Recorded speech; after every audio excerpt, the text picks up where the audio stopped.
I have a newsletter, in case you didn't know, where I send out a weekly communication tip right into your inbox totally for free. And in response, every once in a while, in fact, daily, I will get questions from people. I've pulled some of these that I wanted to talk with you about. They're awesome people that have awesome questions. I want to get right to them. This first one is Mac from Michigan. Here's Mac's question. My spouse carries a lot of stress from work. When he's very stressed out, me asking a question can trigger a reactionary response. All I can say is, I'm just asking a question, and then I shut down. How can I respond better? Mac, I understand, because as soon as I saw your email, this hits home. This hits home for me. So I am a practicing attorney, and then I have this communication advice that I love to share, and that's a passion. And then my wife is also a practicing attorney. She does educational law, totally different world than me. But when we get home, yes, it is, you're like any other husband and wife. There are questions that she gives me as soon as I come in the door, or there's times when I'm asking her questions. So I'm about to wade into some topics, y'all, that you may not agree with. You might go, that's not for me. That's fine. This is what I'm about to tell you is what works for me. This is not a replacement for couples therapy. It's not a replacement for any kind of therapy. Let's be clear about that. So Mac, this is what, let me give you first a perspective of what could be happening to your husband. And I'm just saying this from my point of view. Whenever I come in the door, I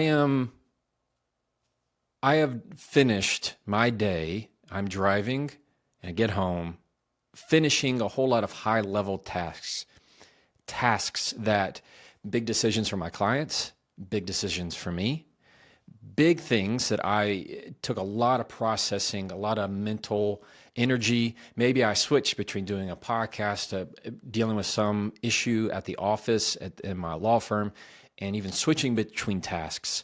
It just drains my battery really quickly. And when I get home and I walk in the door, and if the first thing is questions, like, hey, did you remember to call the plumber? Hey, what do you want to do for dinner? What do you want the plan to be for next Saturday? It feels like I am back into decision mode. Let me tell you why. As a husband, this is not Jefferson communicator guy. This is Jefferson husband. I feel like I am going to fail my family in that situation because I'm mentally not there. The questions, even though I know, Mac, you ask questions that are totally reasonable. They're normal questions that deserve an answer, that are necessary, or they're just out of curiosity. Sometimes the questions feel like demands in that moment. I'm already overstimulated. As soon as I walk in, the kids immediately want to wrestle. They want to play. I have to be in dad mode. And I'm having a struggle to get out of that mode for a second. And the questions feel like demands. They feel like a pop quiz. And if the answer is, I don't know, I forgot to call this guy. That feels like an exam. I just failed it. I'm getting judgment now that I'm a failure, that I missed it. I should have called them. I meant to call. Didn't happen. No, she's not putting that on me. I'm putting that on me. Maybe it's another question about what we want to do next weekend. Now it feels like an ambush of like, I don't know the right answer. And so anytime it's did you or what do you want, and I'm having to say, I don't know, that feels like I am not meeting this invisible threshold. Again, that's not there. It's just all on me. Now, some of you might be listening and go, Jefferson, just get over it. They're just easy questions. Can you just be a grown adult? Yeah, I understand that. I get it. I'm being honest with you. And there are times that getting a lot of questions right at home when I've done big level things, and as soon as I get home and my brain tells me these are lower level things, and not in terms of, I don't mean in terms of not a priority. That's not what I mean. I mean, some things are not needing to be decided in this moment. And so I just want to push them off because I'm still overstimulated. I haven't come out of work mode. I'm trying to get into dad, husband mode, family mode, and that's tough. I don't mean this as just a husband. My wife is a working wife full-time attorney, she experiences a lot of the same things. If she comes home and I happen to be home first and I'm peppering her, it's the same exact thing where we just go, can we just not? Can we just please? It's very overwhelming in that moment. I'm telling you this, Mac, as hopefully a little bit of insight. Maybe some of you who are married or have significant others might be nodding your head a little bit and going, yeah, I understand that. The last thing I want to do when I get home is feel like I have to answer 100 questions, when this should be the place where my nervous system gets to calm down. This is the place where I don't have to make a decision. Can I just please just let me get out of this mode first? So I don't mean to say that you should never ask questions. That's not it, Meg. Timing is very important here. So I'm giving you a little bit of insight to what might be happening or being experienced from your spouse. Now, how do you fix this? Right? How do we flip that? How do you ask the questions? Again, this is what we do in my house. Does not mean it's what you should do in your house. This is what works. We have a 3-question rule. That means after 3 questions, we're stopping. It can wait. So that means we prioritize the questions. Makes us think about the rank of questions as soon as we walk in the door. So if it's not something that's very important, it's something that's going to be pushed off, meaning we're not going to ask more than 3 questions. And if I know in my world, if I get more than 3 questions, I am ready to, I feel like all of a sudden I'm being avalanched. So that's how it happens.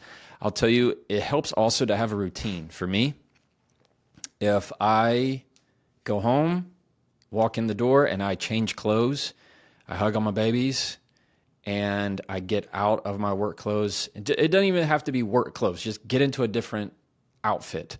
It helps my mind get more into, okay, I'm home. This is me. I'm not having my phone's down. I'm not looking at social media. I'm not thinking about some kind of post. Any of that. It helps me get out of that mindset. There's another thing that helps, and it is we are very communicative about the time. So she's good at saying, hey, not now. This is what she'll say. She'll say, not now, but later, can we start thinking about what we want the plan to be for this Saturday? Or if you want your family to come over, or if you want to go X, Y, and Z. And that helps me and her to know that we're not having this conversation now. She's not trying to force this conversation on me now. I'm sure just like you, Meg, you're not trying to force that conversation now. You're just being curious. You want to ask questions. It's letting us know that this is going to be a topic, but we don't have to talk about it now. Also on my end, if I'm feeling overwhelmed, I will say, is this something we have to talk about this moment? Or is this something we could talk about later? Is this something that needs to be decided right now? 9 times out of 10, the answer is no. So just having that communication is crucial for us and how we're doing, because we have 2 kids. They're the 7 and 5. So most of the time we can't even have adult conversation, real conversation, until the kids are in bed, which means we're exhausted. The best conversations we have is usually if we can try and find some time mid-morning to have a phone call or lunch, or maybe we have a babysitter and we can actually have full-length conversations without somebody waking up. Somebody needs this with kids. So I know it's a stage and we're enjoying it all, but that's just part of it. So for you, also, for you not to shut down, what's going to help you is having this conversation with your spouse, saying, I'm noticing, or it seems that when you get home and I'm asking questions, you don't like that. What would you prefer that I do? What would be more helpful? Because again, the questions you're asking, they're not like they're dumb questions. They're questions that need to happen. They're questions of curiosity. They're questions of caring. They're questions of this needs to happen for this reason. They might be necessary. And if you have this communication, this conversation with them of what's going to be helpful, when can I bring this up? Because there's certain things you can't just continue to push off. You can't continue to push off. That would be my recommendation. That's at least what we do in my household. We have a 3-question rule until later. And we're very quick to say, is this something we need to talk about now? And already knowing if each one of us have had a very busy day, the issues that are going to take priority, because sometimes we can't even get into a conversation without somebody needing, a cheese stick or asking for something to drink. So that's just that's part of it. But give you some insight there. It's for me, any additional questions when I come in the door, and I know she and I have had this conversation, they feel like additional demands, like a pop quiz.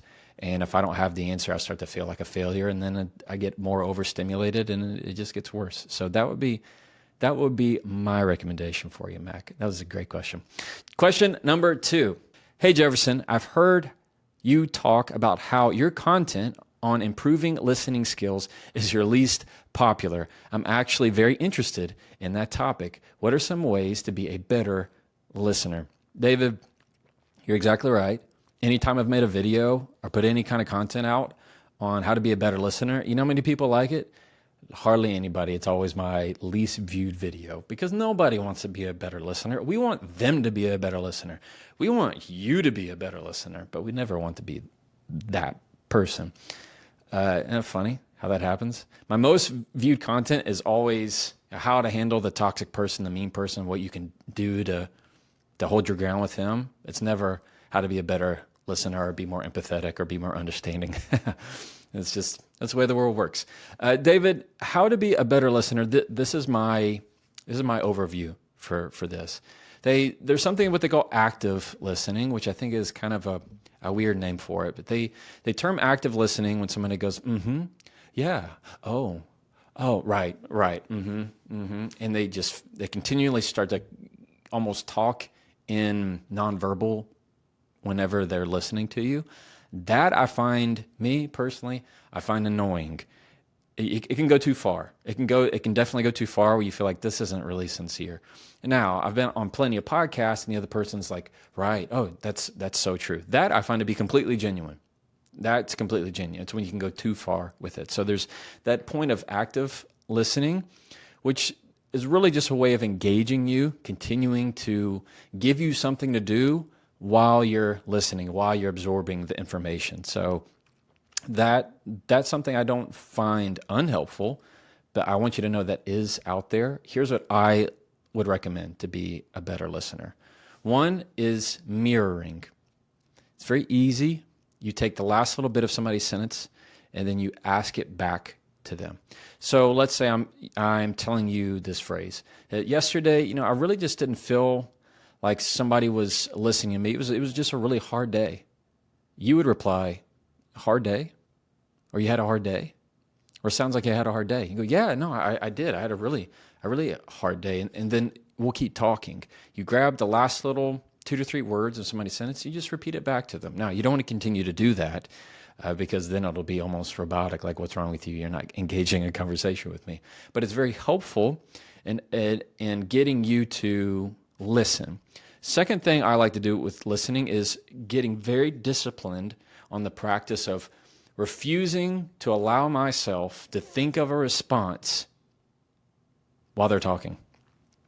That's the hardest thing to do, but once you master it, it is actually very peaceful. Let me explain. If you're saying something to me, David, and the whole time I'm just thinking of my response, I cannot do 2 things at once. I will shut you out. I'll just shut you out. You know how that feels when you hear somebody talking and you it's like listening to them in the water or having ear muffs on, where you can hear it and they're just like this and they're talking, but you're more concerned with what you're about to say and you miss out on what they're saying.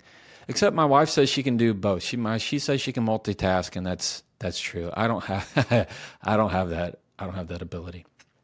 So it's a practice of totally emptying your mind and just going, nope. You have to almost deny yourself thinking of a response until they are done talking. Once they are done, using your breath, taking a time to think, and then give your response. Sounds easy, whole lot harder in practice. I know it sounds easy. Using your breath, even if you say, now I'm listening, or I'm thinking, and then you give your response, you will be a better listener for that. Number 3, what I also like to do, sometimes depending on the situation, is I will almost challenge myself as if I am going to have to take an exam over everything that was just said in this conversation. Now, I don't do that in a negative way. I don't do that in some kind of punishing way. It just makes me tune in on making sure I'm really committed to knowing and remembering what is being said. Over the weekend, when I was in Denver, I did a speaking deal in Denver. It was a wonderful time. We were randomly talking about, a group of us were talking about how to better remember people's names. And one of the tips that I gave was I will often, not only do you try and use their name often in conversation once I meet them, it is I pretend as if at the end of it, I'm going to take a test, an exam of remembering everybody's name. And all it does is make me very more aware of paying attention to people's names instead of trying to be passive about it. It's that same concept. Instead of just passively listening, I'm trying to be the student. I'm trying to hang on every single word. That means I'm asking questions. I'm not trying to push statements. I'm asking questions about how did that feel? Well, when you said this, what did you mean by this? And I'm using the exact words that they use because it helps train you on being a better listener. I can't tell you how many times I've seen a new attorney, a very brand new, just got licensed attorney, asking questions of a witness, and all they're doing is reading their next question. They're not even listening to the gold that witness is giving them. The attorneys you're scared of are the ones that have their questions and just put them off to the side, and they're in right here talking to your witness. That's when you know they're not even paying a close attention to their questions. They know their questions. They know where they want to go. They're all in on listening. That makes you a lot more skilled attorney and just a more skilled communicator. So that would be my advice there, David from Florida. Thank you very much for that question. That was awesome. So my book has been out for a little over a week now, and it's been fantastic, amazing. The book tour is going wonderful. And as any new debut author, I, for good or for bad, have been looking at reviews online because you want to know, are people going to like the book? That's the whole, you get very nervous. Are you going to deliver on the message? And the reviews have been so kind and wonderful. And there was one that hit me yesterday that I randomly saw that I wanted to share with you. It's very short. I know you can listen to it. Just bear with me. I know you can do it. Listen, you are not a target. I was once told by my husband, you are an easy target and everyone knows it. Time and again, I walked away defeated, even with my children. Jefferson showed me what I lacked was communication skills. From his social media, I started applying these answers to difficult situations. Let me be clear. This is not a book of his social media quips. That's what I thought it would be. No, it is learning to understand where people are and to adequately communicate with them. It's teaching to deepen relationships by way of strong communication skills. You are not a weak person for purchasing this book. You are strong and courageous for recognizing there is a better way to bridge a gap, create healthy boundaries that work, to not get sucked down a rabbit hole, to not think you've lost your mind. I highly recommend, and I'm starting my second read through. Kindle edition is an easy read. Bless you, Jefferson, for exhibiting love for people. I was just taken aback. I was totally blown away by this. I have no clue who this person is. In fact, they didn't even leave their name. It just says verified purchaser. This is my point with this is I want you to know where to go in your mind when conflict comes your way. You are not a target. And if you felt like you've been your whole life, this is where it stops. Rule number 1 in my book, there are 3 rules. It's rule number 1, say it with control. Number 2, say it with confidence. Number 3, say it to connect. And the whole focus of rule number 1 is you can't say anything about what I teach you, whether it's my phrases, my quips, my little words, everything that I can give you. None of it matters if you do not say it with control, if you do not first regulate yourself. So we're going to talk about in this episode what I want you to think about when conflict comes your way. Anytime that somebody says something that you weren't expecting, your body naturally, through its biology, reacts. People think that fight or flight is something that has to happen when you come with physical contact. No, that's not true. It happens every day in these little micro moments. Even when somebody just flatly disagrees with you, when somebody disagrees with your opinion, or they say something you don't like, or they call you an ugly name, your body goes, hey, brain, I didn't like that. And the brain goes, give me a second. Yeah, no, we definitely didn't like that. And it naturally reacts. You have a scowl on your face. You want to say something back. You get heated. Your neck and jaw get tense. All biological, all normal, all natural. So what do you do with that? Rule number 1 in my book is you use your breath as the first word that you say. And the reason why is because it adds a distance between what they say and how you respond, which gives you time to regulate yourself, to think of the quips that I give you and the sentences I give you. And it also, the other benefit is it allows the other person to calm down theirs as well. Gives time for that analytical side to take over. Every day, there are little things that tell your body, I am threatened. Somebody cuts in front of you in traffic. Somebody merges. Somebody's riding on your bumper. Your body goes, I am threatened. That's where road rage comes from. I feel threatened in this environment. When you're talking with your kids, when somebody says something to you that they disagree with your opinion, they dismiss your idea, you don't like that. Your body's saying, hey, that feels threatening to me. I want you to do something for me right now. Now, if you're driving, don't worry about it. If you're walking on the treadmill, don't worry about it. You can do it later, do it in your head with me right now. I want you to think of behavior that somebody does that really, really upsets you. And we're going to put a label on it. For example, maybe it's disrespect, dismissive, condescending, belittling, rude. Whatever it is, make it yours. What is a behavior that somebody exhibits that really just feels like it sets you off, that you just explode when somebody does this to you? You got it? You find that word.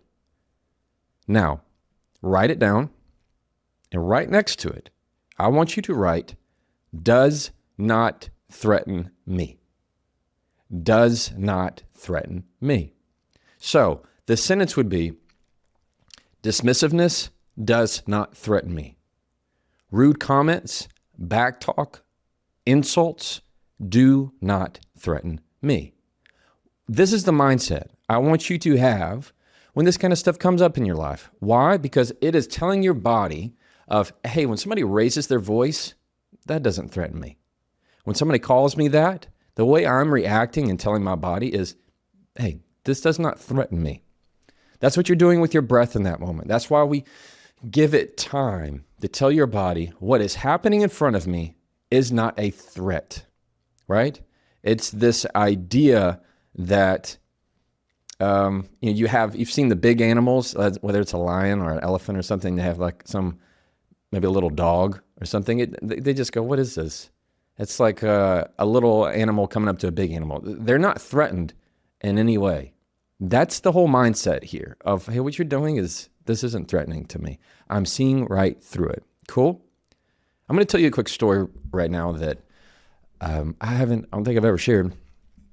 This was, maybe 3 weeks ago or so. And where was I?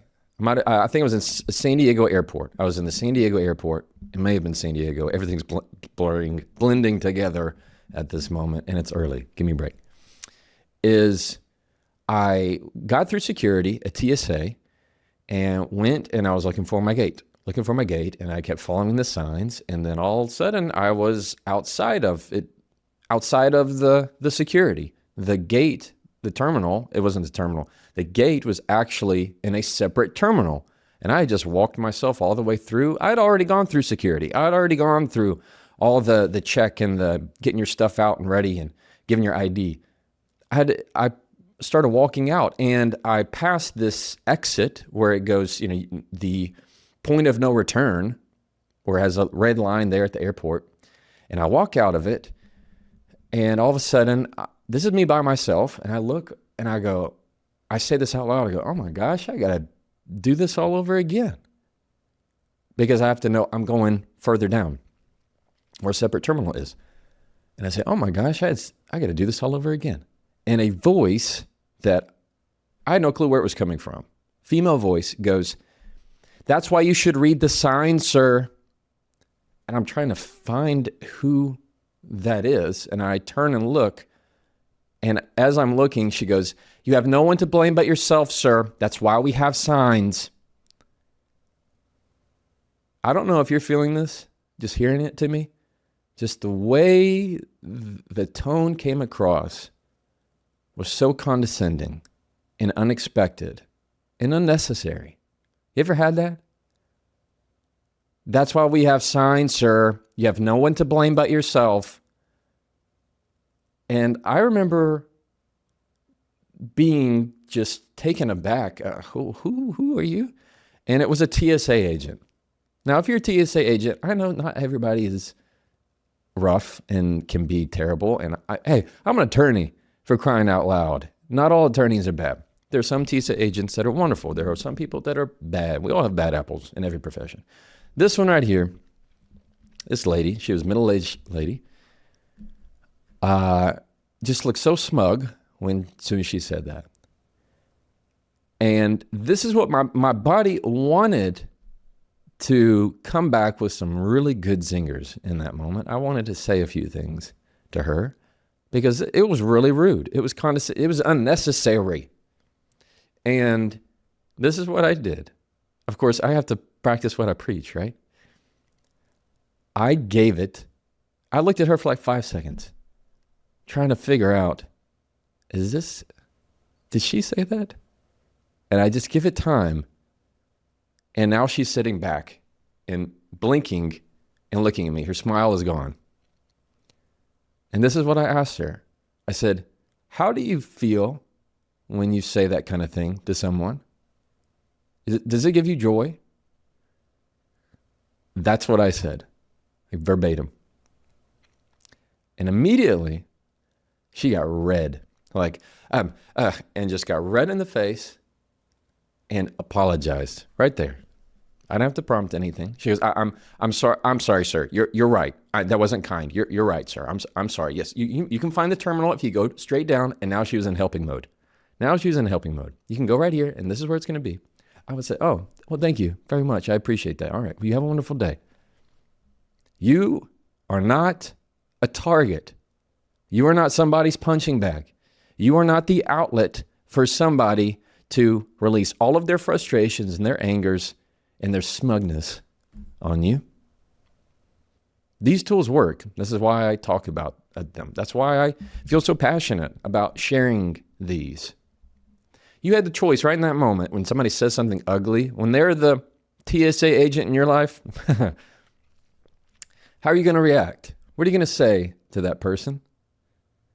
Are you going to allow them to just press your remote control and manipulate all your emotions? I had a choice. You have a choice. Is that going to ruin your day? I just can't believe you'd say that. Excuse me? Excuse me, are you talking to me? You see how it easily could go the other way when you give in to that fight or flight, when you don't use your breath, when you don't regulate yourself. If you do not say things with control, it doesn't matter what kind of tip I can give you. It's not going to work. It ain't going to work. You have to say it with control. You are not a target. I hope that this is a good reminder for you, wherever you are. I can give you lots of tools and tips on what to say, and we have different podcast episodes on that, and I'm going to continue to give you podcast episodes on this. And I want to make sure that you know and you hear, and really the message is very simple for today. You are not a target. When that happens, I want you to go to your breath, regulate yourself, and then use the questions that I've taught you. These are questions like, did you mean for that to be rude? Did you mean to insult me? Did you mean for that to embarrass me? Or you give it time and then you ask somebody a question of intent. How did you expect me to react to that? I could have said that to her. How did you want me to respond to that? How does it make you feel? Imagine being the person who would say that to someone. These ways of responding to rude behavior that is actually not a response. It's a question. You're not giving them matters of substance. I'm not saying, you spit in my eye, let me spit back in yours. No, it is a reflection of their own behavior and character. And 9 times out of 10, the other person sees that because they because you're giving them time to, are seeing. It's like the blood, the red. It's not blood. The red comes out of their system. Or somebody's seeing red. You have to give them time for that to go away. Come back to normal. Come back. I know that's not who you are. People are far better than we give them a chance to be. Why? Because we know that in ourselves. So when you have the patience and the discipline to get to that, you're going to have a better communication and a better relationship and a better life because of that. Cool? All right. You are not a target. Hope you have a wonderful day. If you go into it always just wanting to win the argument, you will lose something else that is far more valuable every time. When I'm arguing in front of a judge, and the other side's arguing, again, there's case law, there's a statute, there's a law that is applying to this. And I might have more precedent than the other person, and they can't compete against that. It doesn't mean that their argument wasn't any better. But you get into, especially in the courtroom, this feeling of, well, I have to win a lot of trials. Listen, if you haven't lost trials, you haven't tried enough trials. That's just the way it goes. If you want to spot somebody who's inexperienced, they haven't lost enough. But the mindset to it is much more impactful in every listener's world right now.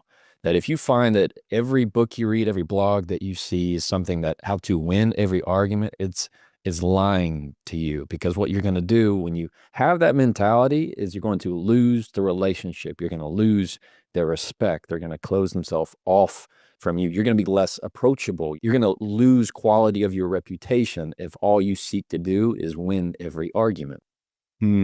What if you're with someone who does try to do that? So let's start out. Like, his content, you guys, is so specific, is what I like about it. It's not just general principles. There's actually real phraseology, real words, where perhaps you are the secondary person is what I would call it. So you could be husband and wife, boyfriend, girlfriend, friend, boss, and person they supervise. But one has sort of asserted the superior position in a conversation, if that makes sense. Almost like they're always teaching you a lesson, or they're in the control position. Is there a way to sort of, wrestle's the wrong word, but reestablish pecking order, or at least equality in a conversation? You know what I mean when I say that? That you have people that in your life that talk to you as if they're the expert on everything, you're not. They're in charge, you're not. They're picking the restaurant, you're not. Is there a way when someone has that dynamic with you to change that dynamic? I started with one of the hard questions first, because I think more people find themselves in visible pecking order conversations almost than maybe they realize. Let's split the dynamic too. Let's say if it's one-on-one, much harder, because this person has constructed their whole identity, most likely, to this facade. If it is, let's say you're in a meeting and that person's trying to establish the pecking order, the other people will change the dynamic for you. You don't have to push back. You just can't be pushed over. Let's say one-on-one with this conversation with somebody who feels like they're more dominant. Biggest thing you're going to do is just not be pushed over, meaning you're not going to continue to chase everything that they say. You're not going to push back, because they're looking for that threat. We call it water off a duck's back, where anything that somebody says, you can just say, okay, noted. I got it.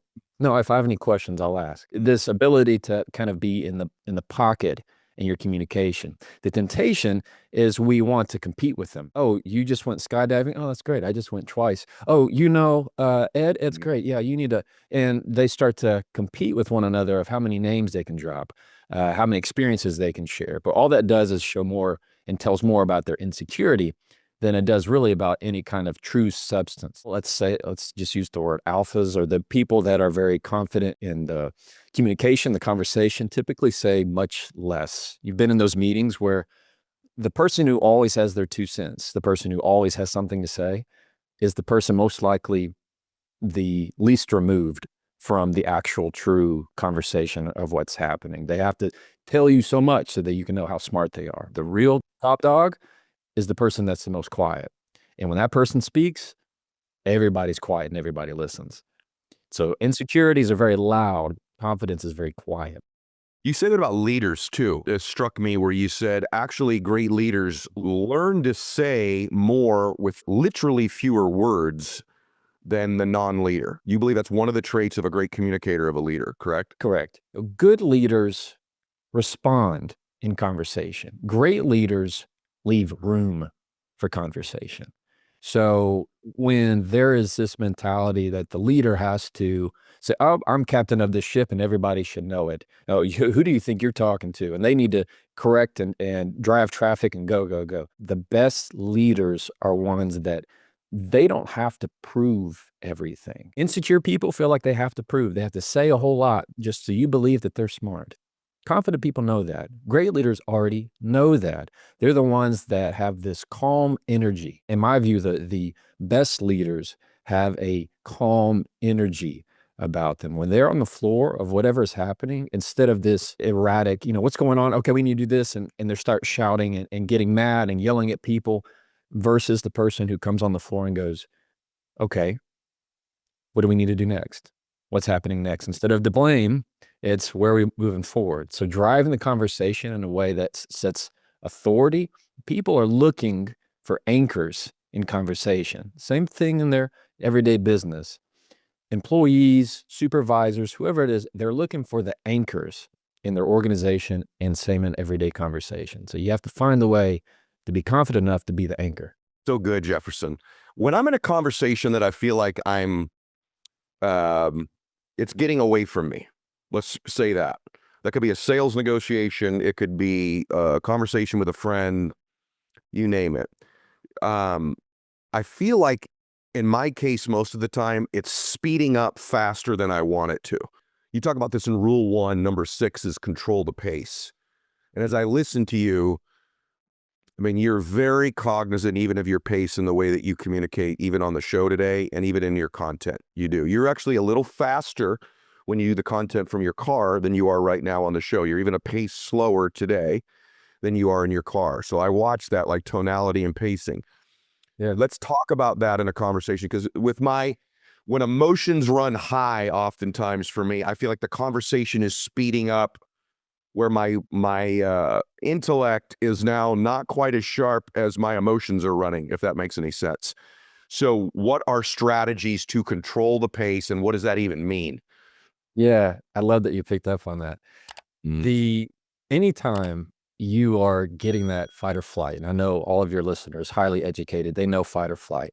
Whenever you're getting emotionally flooded like that, that's why you're having trouble finding your thoughts and connecting things. And that's why the quicker you get, maybe you've felt it where you're either nervous, same thing when you're really mad, you might stammer and you might go like, no, that's not, and you're having trouble getting words out. It's because you're just flooded. Your emotions are there. Your logical and analytical side is not. And so what I teach every one of my clients before they go cross-examination, and I'm just offering them up to the wolves, is a constant reminder of you control the pace, not them. That means no matter how fast somebody is peppering you with questions, the conversation cannot happen any faster than you respond. So whenever they ask you a question and you give a rapid fire answer back, or worse, you start to step over their question because you already see where it's going, bad things happen. You say things you don't mean. You say things that are not fully thought out. That's why even in romantic relationships, all of a sudden you blurt something out and you go, oh man, that's not what I mean. And you already knew as soon as it came out of your mouth, you put your foot in your mouth and you messed up. It's because you weren't controlling the pace. That means you need to slow down your words, and that you need to leave space between what they said and how you're going and when you're going to respond. There's a difference if you were to ask me, if you said, "Hey Jefferson, how was your day?" And I said, "Good. It was real good. I mean, it was really good. Thanks."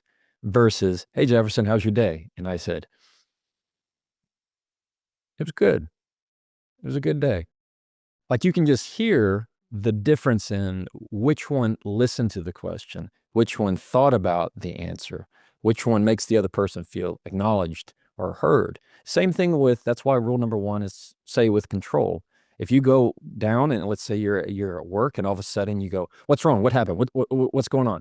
And all you're sensing and telling the other person is you're grasping for control, versus you come in, take a breath, and then you're saying, "All right, what happened? Give it to me." Like people are looking, like we said, for those emotional anchors. So what I teach is let your breath be the first word that you say.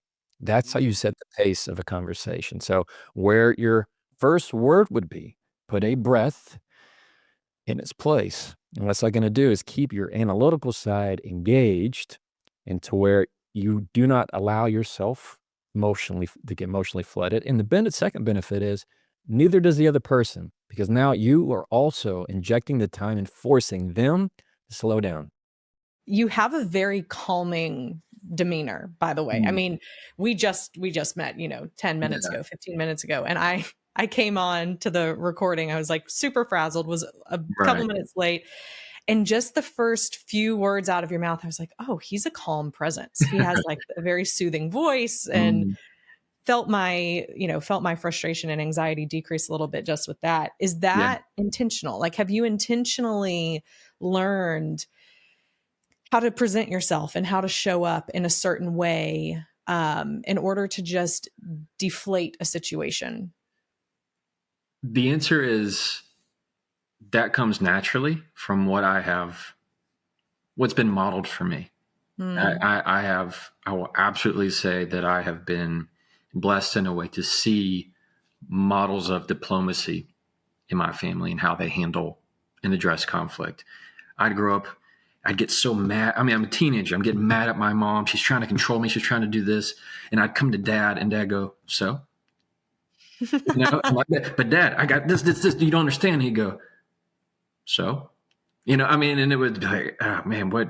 Yeah, he's right. And so his whole thing was, hey, don't make that your Alamo. In other words, is that the hill you're going to die on? Really? And he was just so good at like deconstructing a lot of the ways I would feel that. And it became very natural to me in my demeanor to slow down. And as an attorney, especially, I very much honed that behavior, because my sole job is to send my clients into just intense conflict.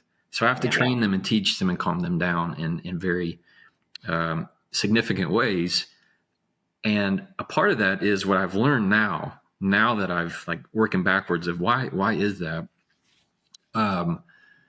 That my lower voice, or using a calming voice, a slower register, which comes very natural to me, actually makes other people's their sympathetic nervous system, like it matches their energy and the frequency to calm them down. So they oftentimes, it would be different if I came on and I just started yelling, or I was really intense. You're going to also feel that intensity. So we tend to mirror each other.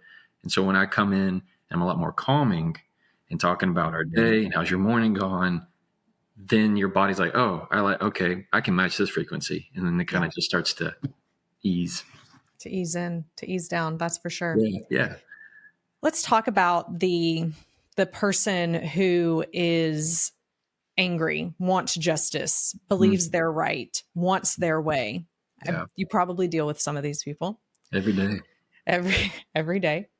What have you seen work? How do you get people to shift their mindset and shift their behaviors so that the other person can actually hear what they're trying to say?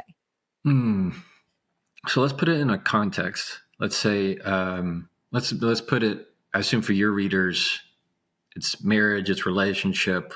Let's put it contextually. They come into the kitchen. What's happening? Yeah.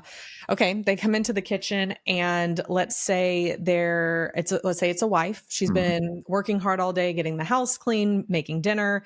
And for the fifth night in a row, her husband is not home on time for dinner, like he said he was going to be. And it's not just the fact that he's not home. It's he doesn't respect me. He doesn't love me. This isn't right. Right. And so he comes in and he doesn't see what the big deal is. And she's upset and feels disrespected and unloved. And what she says to him is, why are you never home? Why don't you want to be with me? You need to change. Like, we have to start spending more time together, so on and so forth. That's hard. And let's make it even harder. Let's say kids are around. Yeah, right? Absolutely. They're sitting at the dinner table. Yeah, let's make it more. Let's make it even harder. Kids are sitting at the dinner table. They're already finishing dinner, and husband comes in late. Mm. So mom has a choice at that moment. Do I address this now, or do I address this later? Now I think the first part of it is personal preference. I would recommend that it is not addressed in front of the kids. That's my personal belief. I grew up in a household that if you wanted to have a significant conversation, even if it was an argument, it needs to be done away from child's ears, because they don't understand the context. Yeah. And I don't believe that kind of behavior, should it turn ugly, should be modeled in front of kids.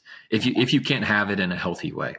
But it sounds like under our scenario, it's not going to be had in a very healthy way. So dinner goes exactly as it should. You can either choose to address, say, hi, dad's here. Let's finish dinner. Let's have bed. Let them have a good night's sleep. Let them have a good night's rest. Then you turn to address the conversation in the room.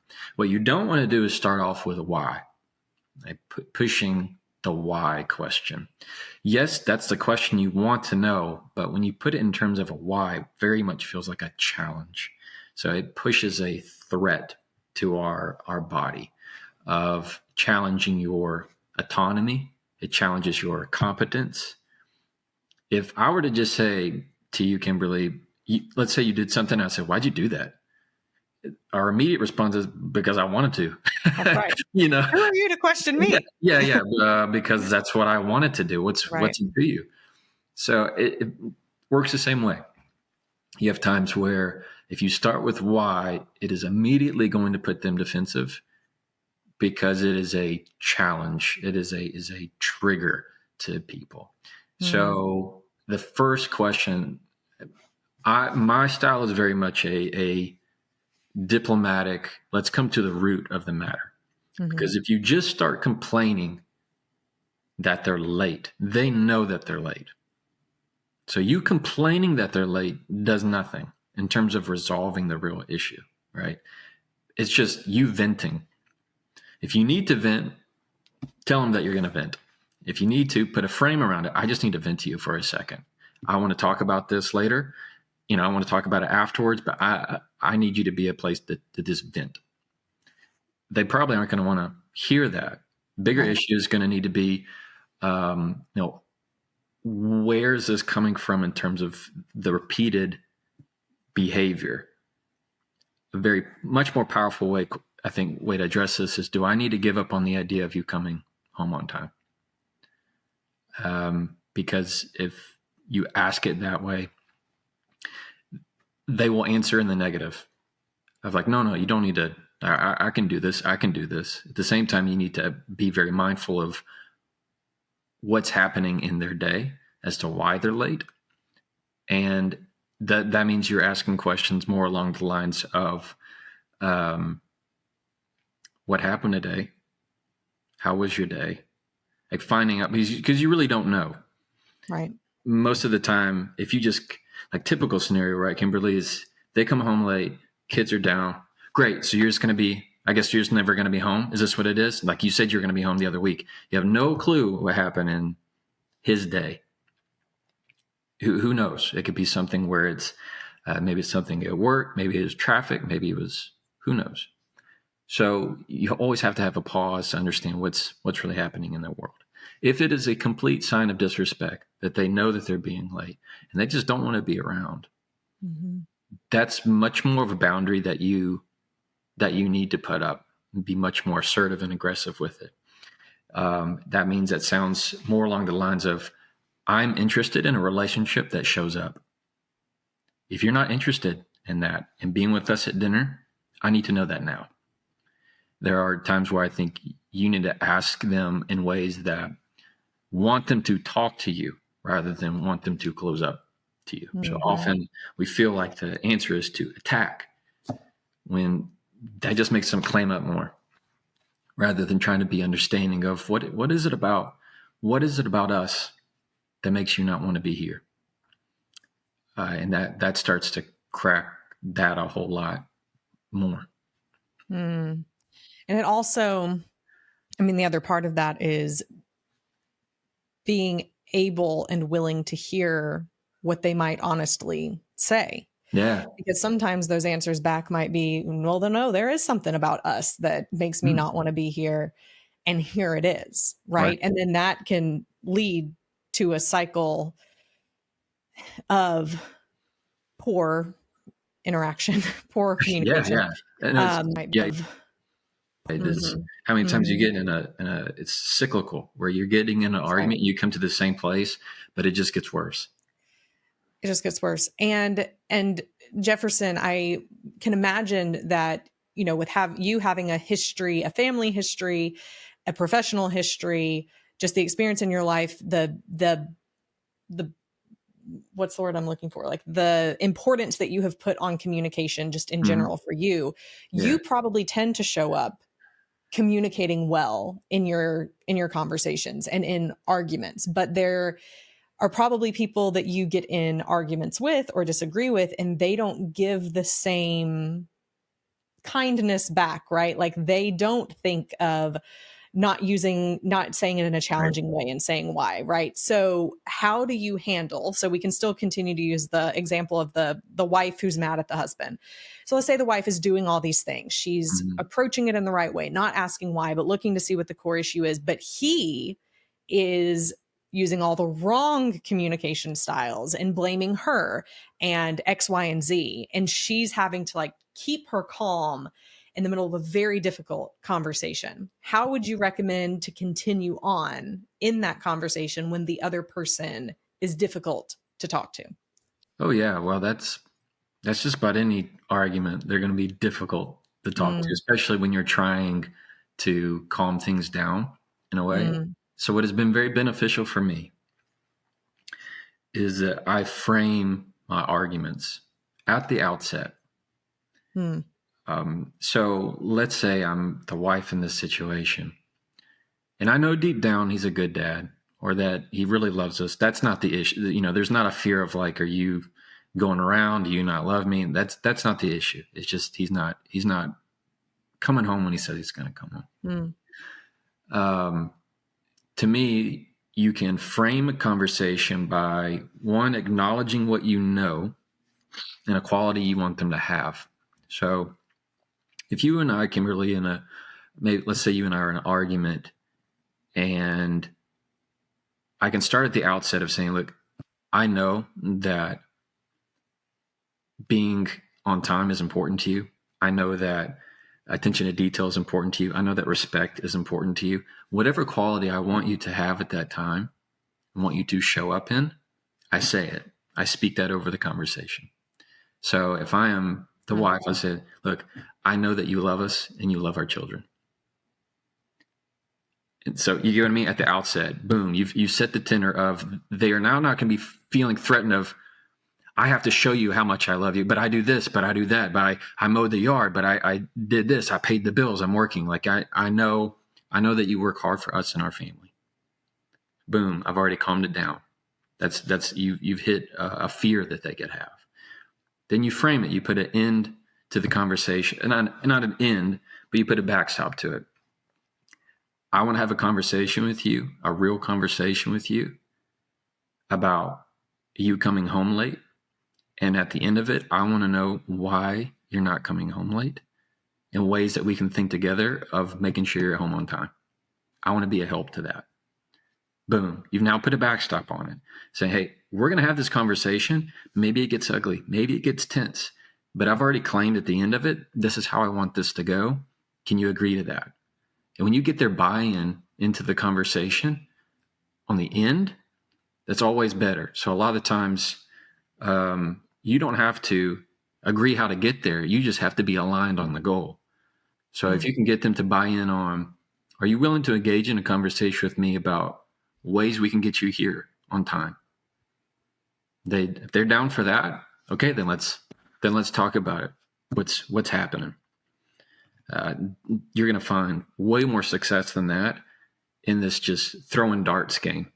Yeah. Because that's typically, we just like to send zingers, things that can hurt. I'm here with the kids. You're not. Yeah.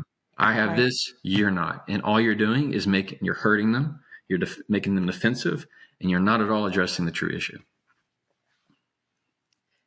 a key takeaway I took from what you just said is entering into the conversation with a goal. Yeah. Yeah. And how often do people not? Every time. I mean, how many times have we been in an argument and you think to yourself, Exactly.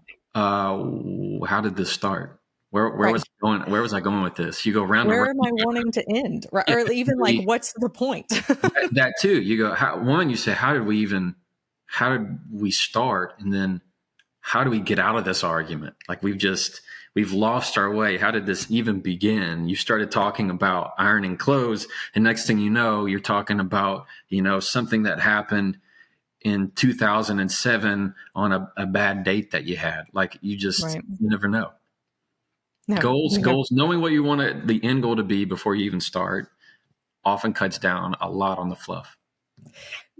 So you and your wife, do you just have super effective communication, clear-cut arguments that have a goal in mind? Like, or does she ever get frustrated that she's up against someone who's like a pro at communication? Or do you ever get frustrated? Yeah. Because maybe she's better at it than you. Who knows? Well, she's an attorney too, actually. Oh my. Yeah, but we've known each other since we were teenagers. So knew each other long before we were attorneys.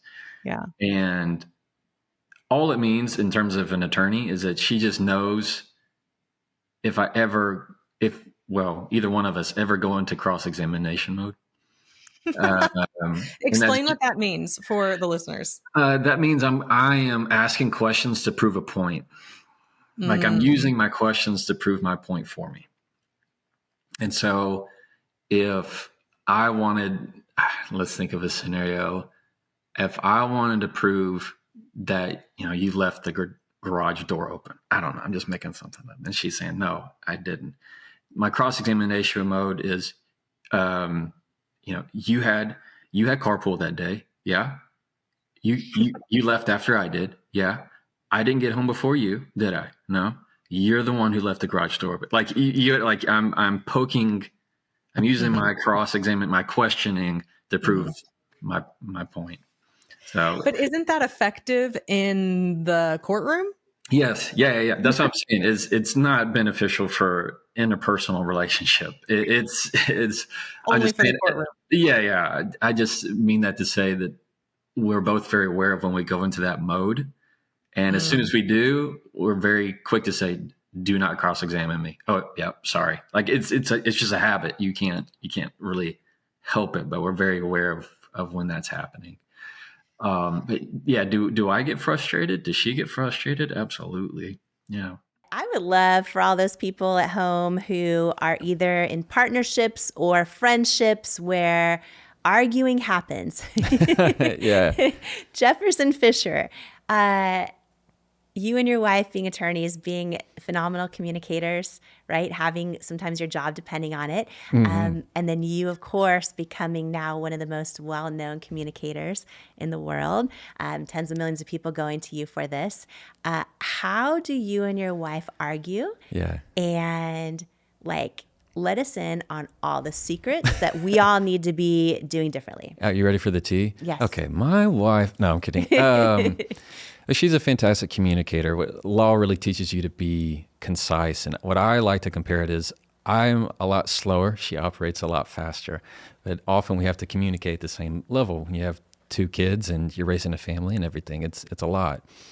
Our arguments are very short. And the reason because of that is we operate on this very quick to apologize, very quick to resolve.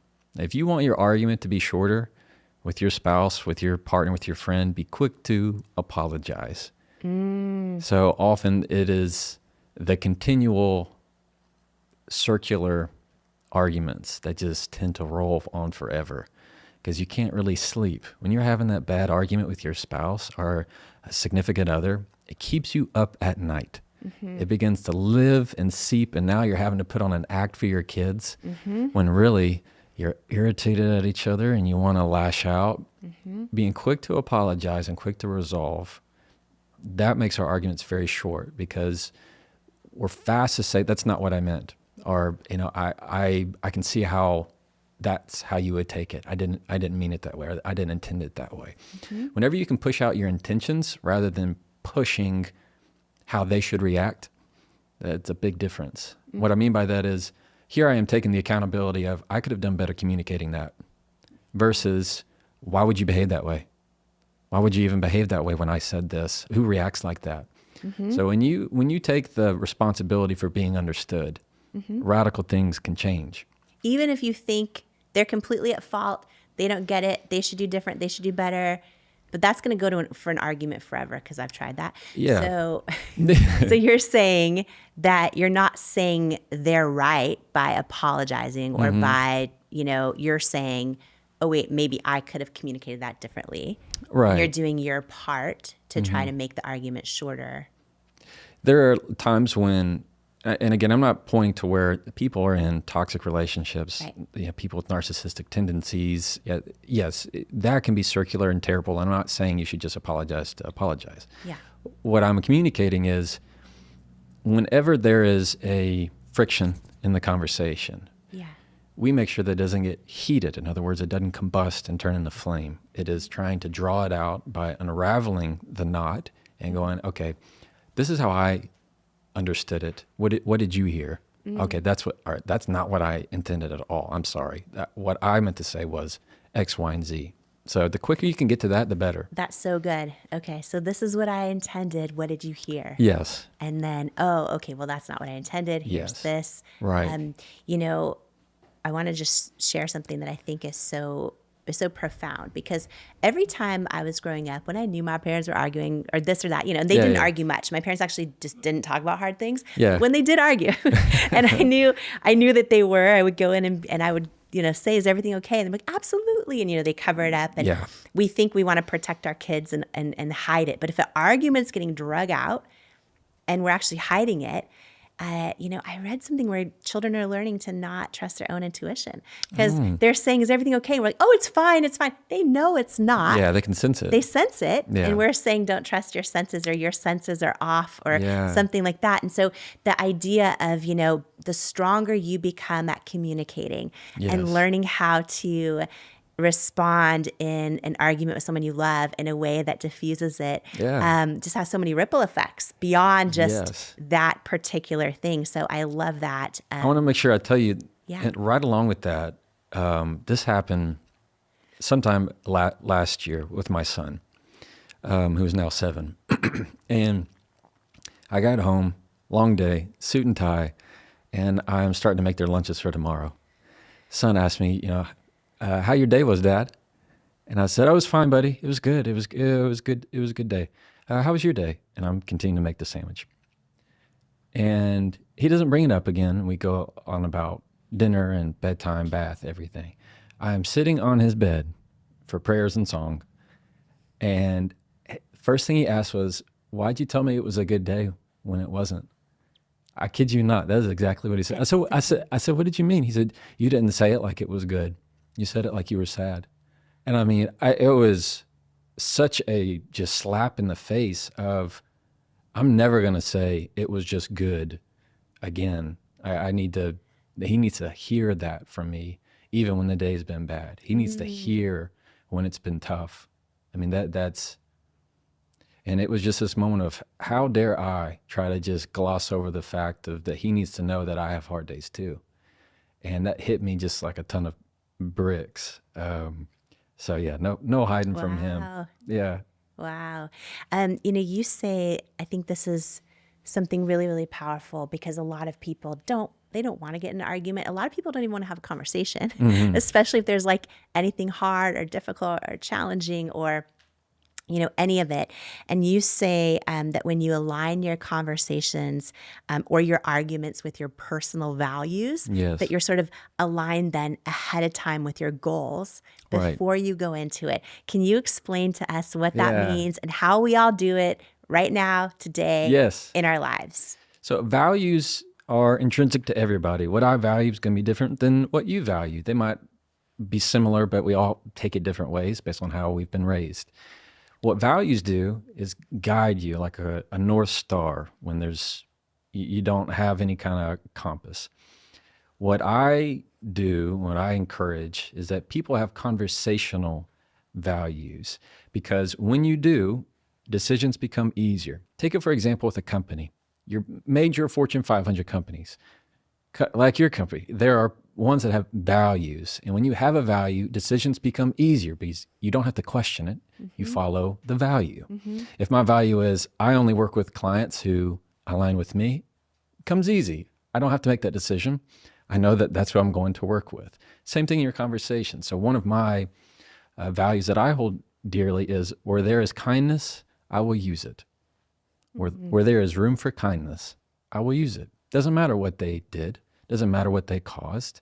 The question is there room for kindness? And that comes from my mama.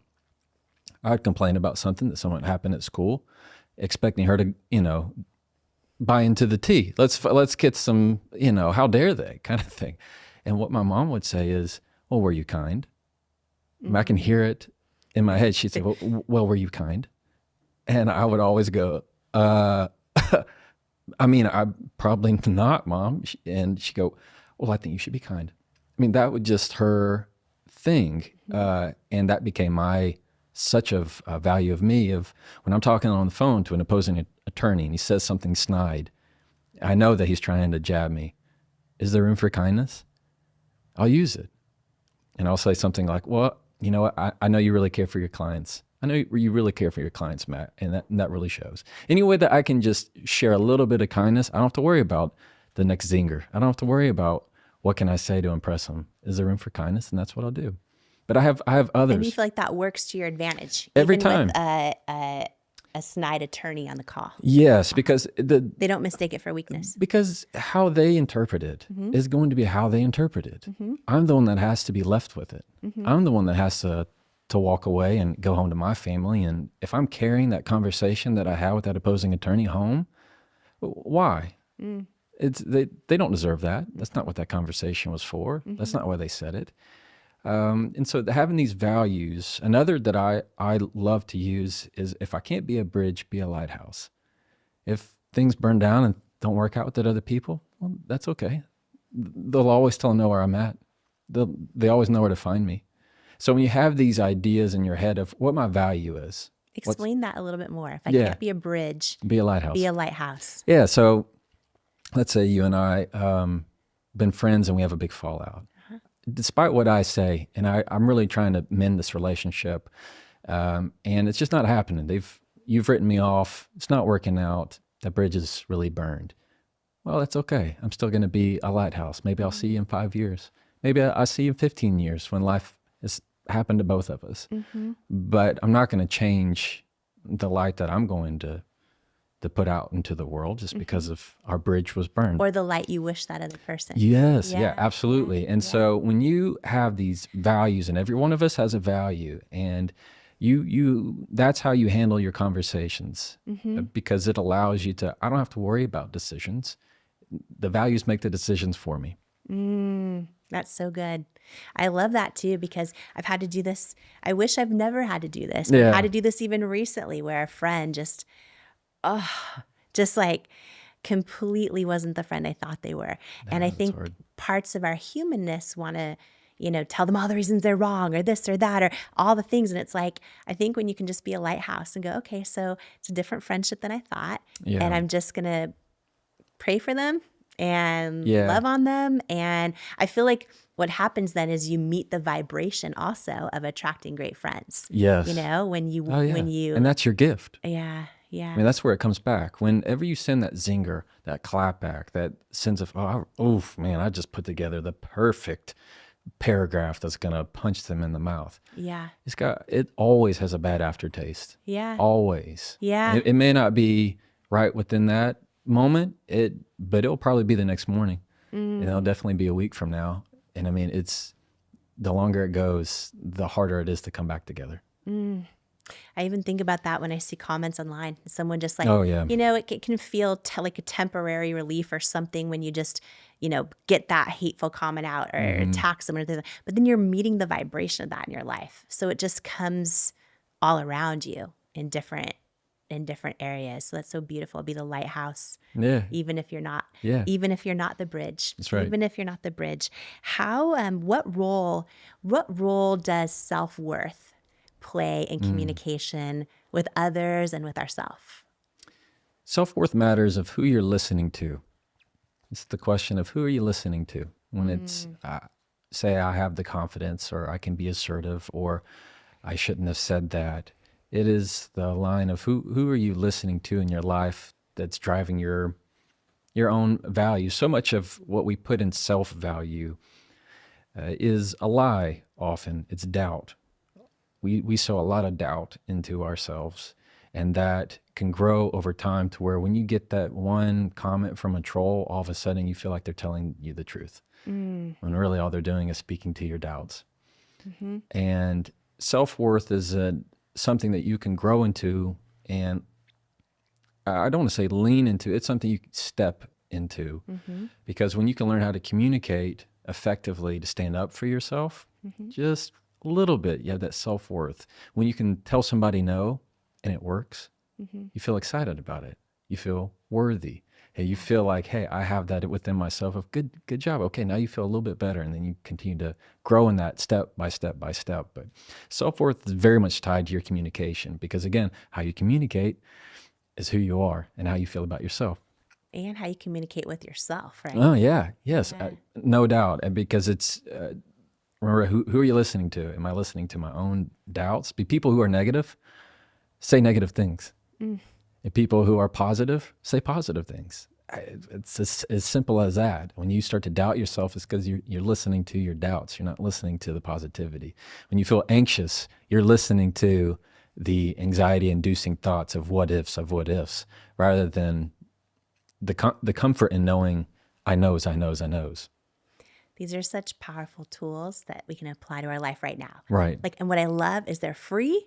They're free and they're not always easy, but we can get in the habit of them and we can apply them right now. So thank you for these tools. How can someone communicate with someone else to get exactly what they want without being manipulative? Getting exactly what they want.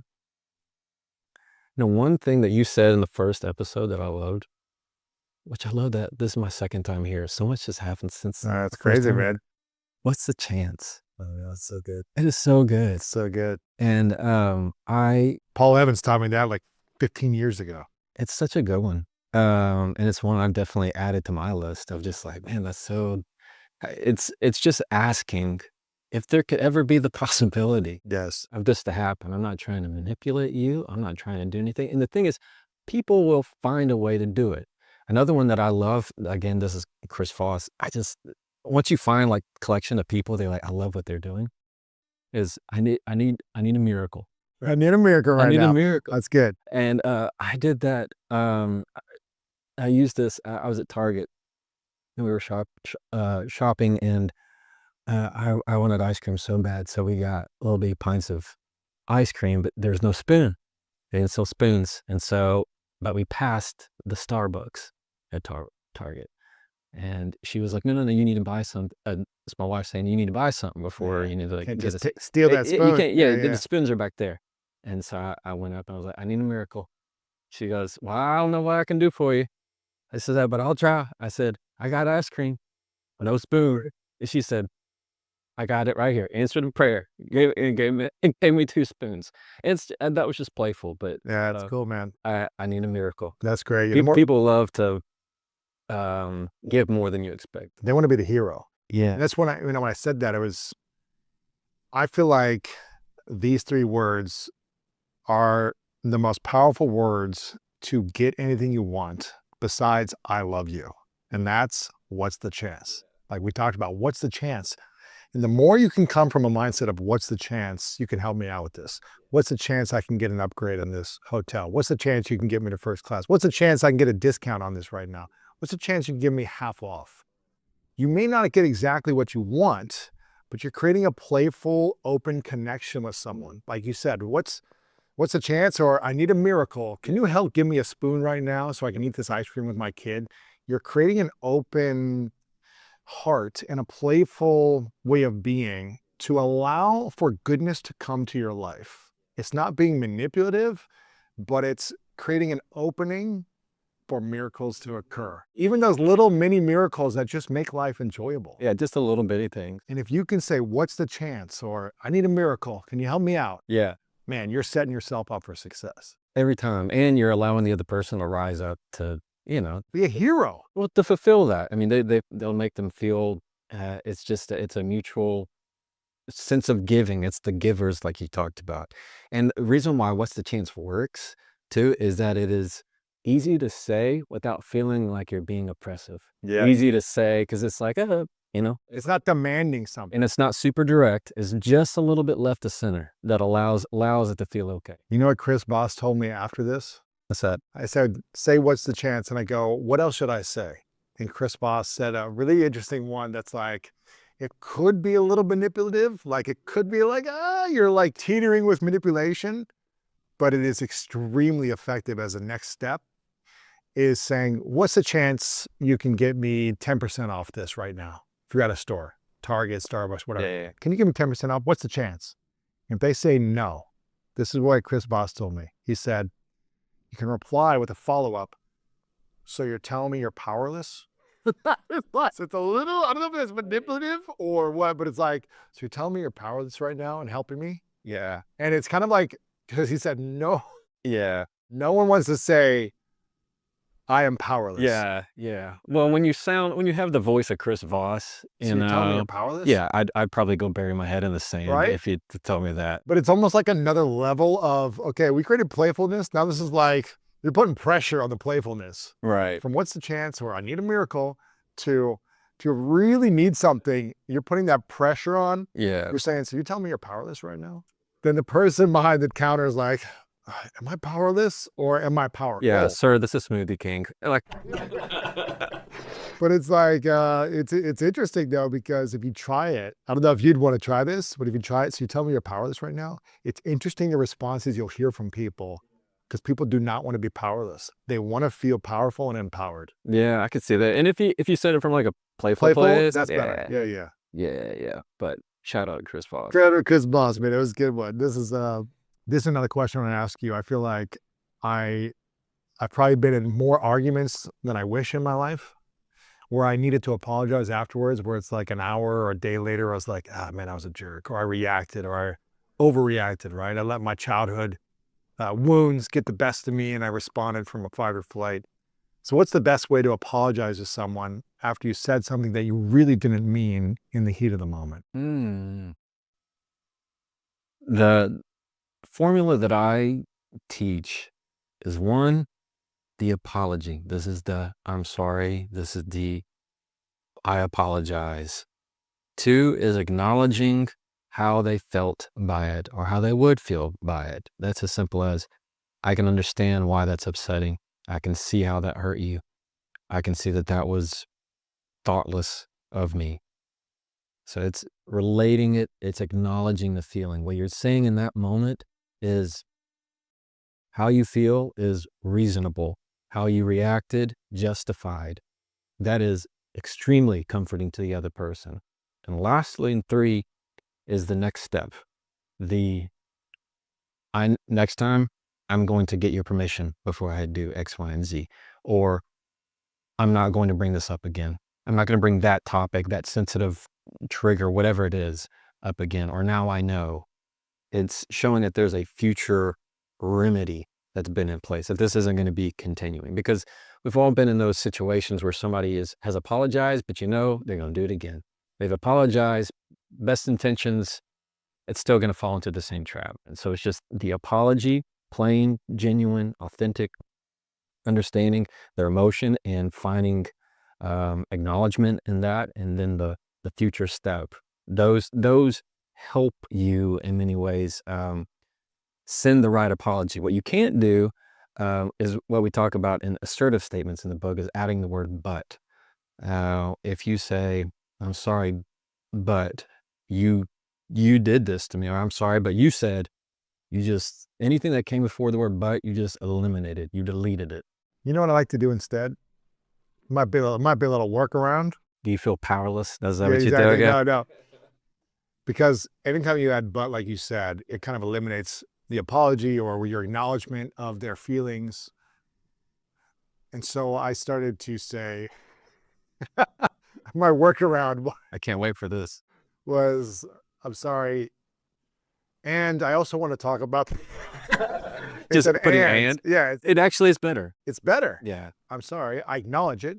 And I also want to bring this up as well. Yeah. You know, it's like, how can you, it's kind of a workaround. Yeah. I think that's great.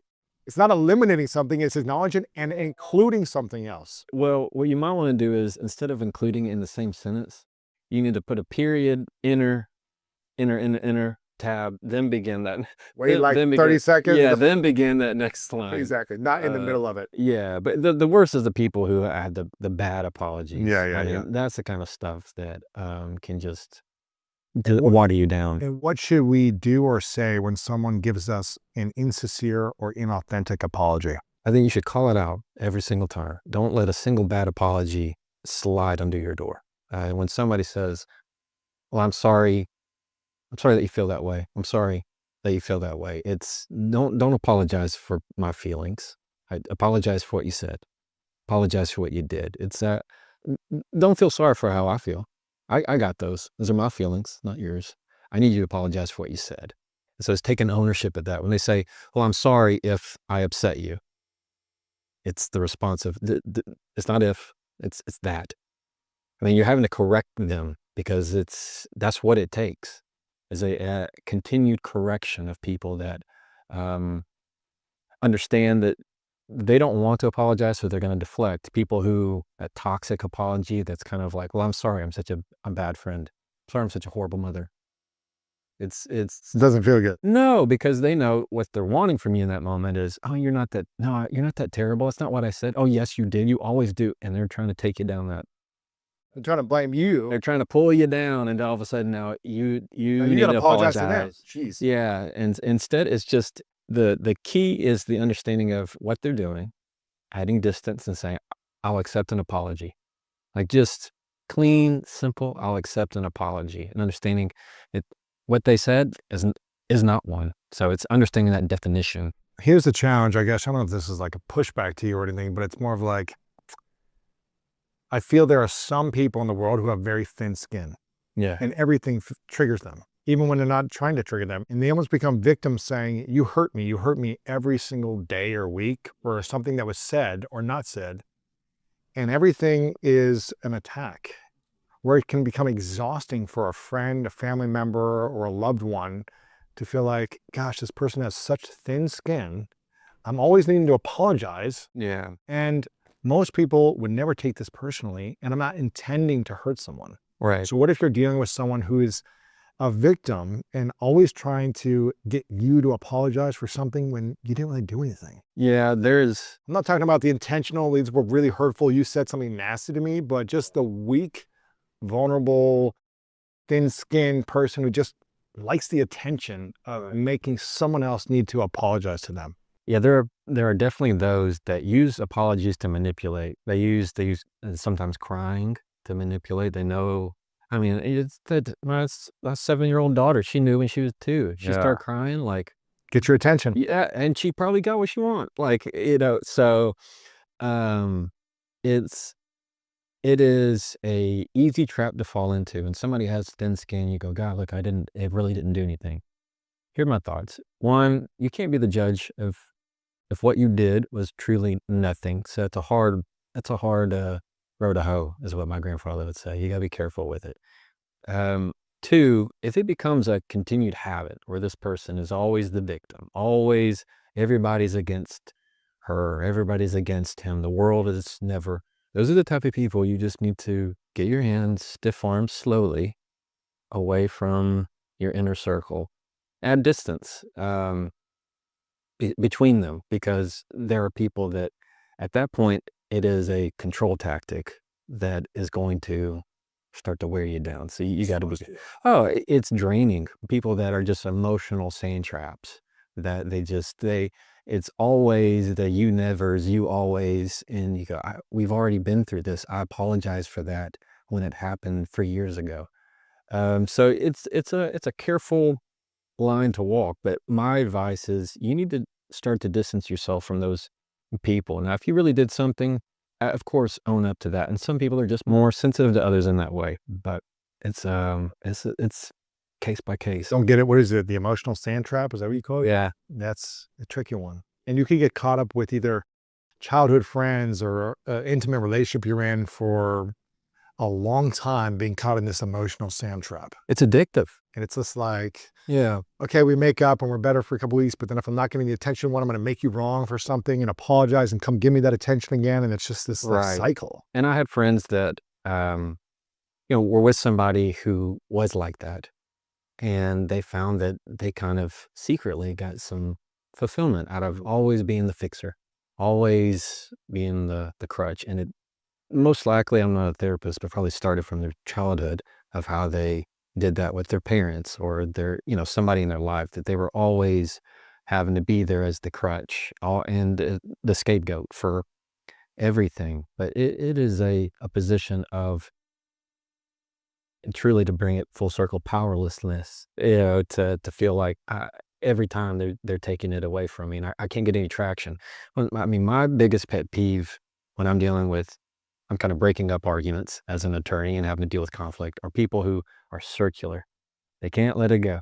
They want to bring up that same issue over and over, even in that same conversation or the next time you see them. And you can't be stuck in that. You're just on their merry-go-round is what happens. So you have to have the decision.